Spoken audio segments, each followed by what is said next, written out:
Hello दोस्तों और welcome back to the channel. आज हम लोग एकदम डीप डाइव करने वाले हैं फंडामेंटल एनालिसिस की दुनिया में। और मैं आपको स्टेप बाय स्टेप दिखाऊंगा कैसे आप मेरा एक favourite tool screener dot in use करके किसी भी स्टॉक को थॉरली एनालाइज कर सकते हैं। अगर आप लॉन्ग टर्म इन्वेस्टिंग में सीरियस हो तो फंडामेंटल एनालिसिस को समझना बहुत ज़रूरी है, और स्क्रीनर डॉट इन इसको सुपर इजी बना देता है। तो चलिए, यहाँ हम स्क्रीनर डॉट इन के होम पेज पर हैं। सबसे पहले, अगर आपका अकाउंट नहीं है तो मैं हाईली रेकमेंड करूँगा कि आप साइन अप कर लो। फ्री है और काफ़ी फीचर्स मिलते हैं। इस ट्यूटोरियल के लिए मैं अपना लॉग्ड इन अकाउंट यूज़ करूँगा। चलो एक स्टॉक पिक करते हैं एनालाइज करने के लिए। डेमोन्स्ट्रेशन पर्पसेस के लिए हम सर्च करते हैं से रिलायंस इंडस्ट्रीज।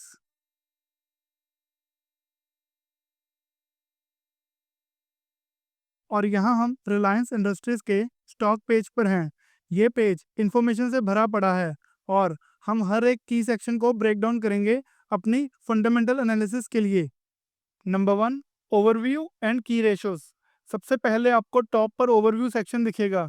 यहाँ आपको करंट मार्केट प्राइस, साल का हाई लो, मार्केट कैप और पीई रेशो मिलेगा। ये आपको एक क्विक स्नैपशॉट दे देता है। सबसे पहले है स्टॉक पीई। ये बताता है कि स्टॉक अपनी अर्निंग्स के हिसाब से कितना एक्सपेंसिव है। हम इसको इंडस्ट्री पीई रेशो से कंपेयर करेंगे बाद में। अब बात करते हैं रिटर्न ऑन इक्विटी के बारे में। जैसे यहाँ लिखा है आरओई। ये मेजर करता है कि कंपनी शेयर होल्डर इन्वेस्टमेंट्स को कितनी एफिशिएंसी यूज़ करके प्रॉफिट जनरेट करके दे रही है। कंसिस्टेंट हाई आरओई एक अच्छा साइन है। अब बात करते हैं आरओसीई के बारे में। इसका मतलब है रिटर्न ऑन कैपिटल एम्प्लॉयड।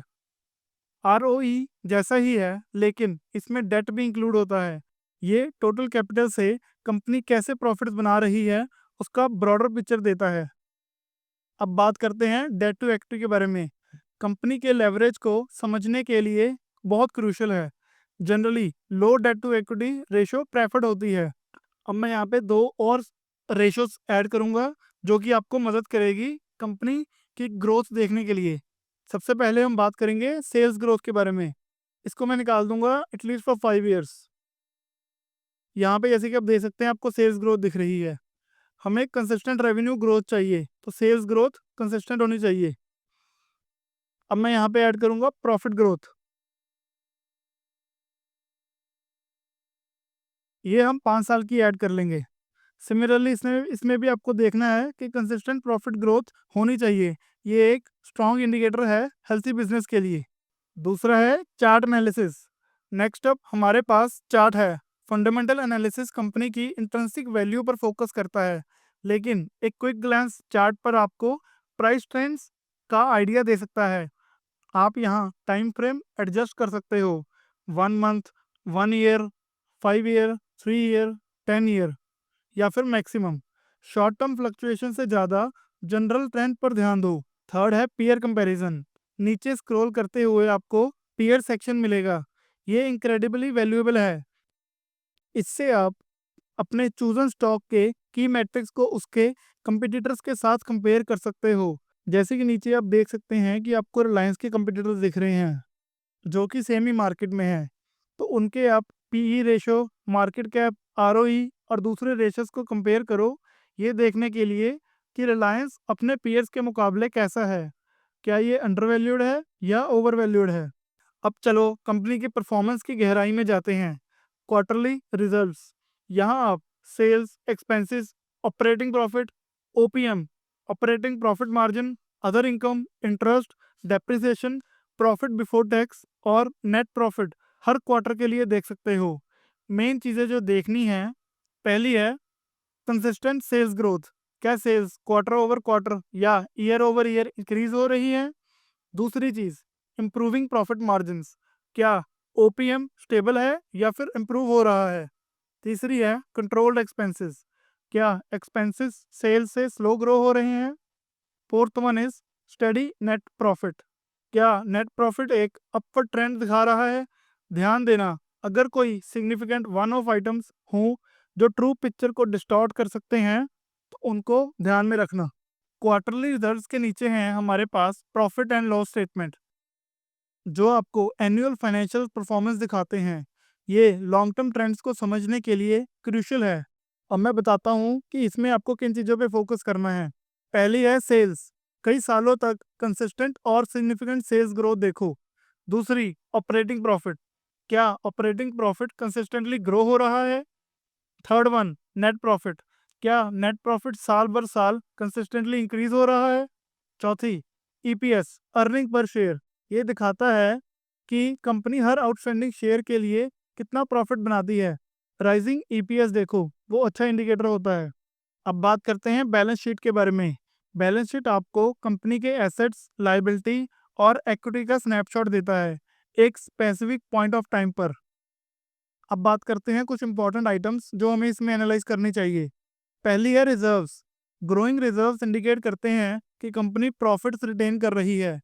दूसरी चीज, बोरोइंग्स, ये कंपनी का डेट है। इसको रिजर्व्स और सेल्स से कंपेयर करो। एक कंपनी जिसमें हाई और इंक्रीजिंग बोरोइंग्स है, वो रिस्की हो सकती है। थर्ड है फिक्स्ड एसेट्स, कंपनी का अपने ऑपरेशंस में इन्वेस्टमेंट दिखाता है। चौथा है cash equivalents, healthy cash on hand हमेशा एक अच्छा साइन है। पांचवा और आखिरी, डेट टू इक्विटी रेशो, इसको यहाँ फिर से देखो, क्या कंपनी बहुत ज़्यादा डेट ले रही है। डेट टू इक्विटी रेशो 1 से कम होनी चाहिए। अब नीचे स्क्रॉल करके देखते हैं तो कैश फ्लो स्टेटमेंट आती है। Cash flow state cash flow statement को अक्सर ओवरलुक किया जाता है, लेकिन ये इनक्रेडिबली इंपॉर्टेंट है। ये दिखाता है कि एक्चुअल कैश बिजनेस में कितना आ रहा है और कितना जा रहा है। एक कंपनी पेपर पर प्रॉफिट दिखा सकती है, लेकिन फिर भी कैश फ्लो प्रॉब्लम हो सकती हैं। अब बात करते हैं इसमें हमें क्या इंपॉर्टेंट टर्म्स देखनी है। सबसे पहले है कैश फ्रॉम ऑपरेटिंग एक्टिविटीज, ये सबसे इंपॉर्टेंट है। ये कंपनी के कोर बिजनेस ऑपरेशन से जनरेटेड कैश दिखाता है।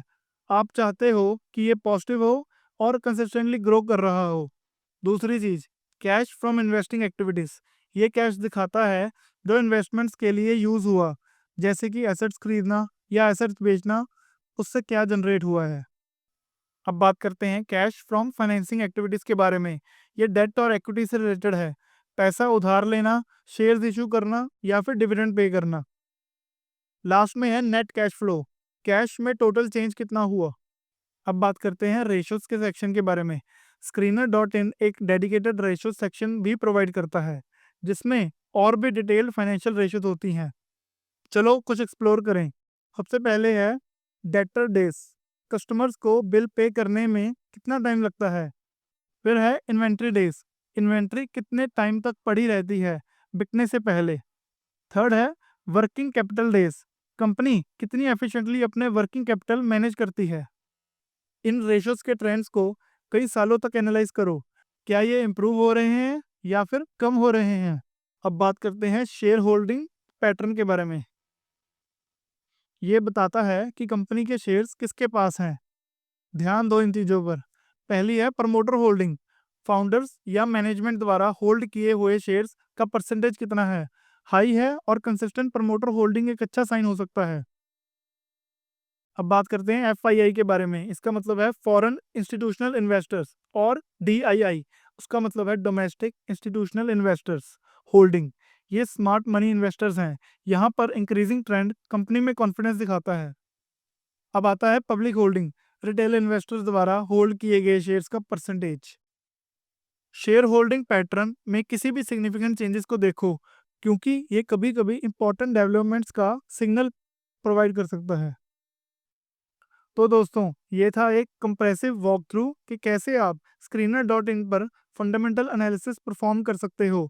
याद रखो, फंडामेंटल एनालिसिस क्विक गेन्स के बारे में नहीं है।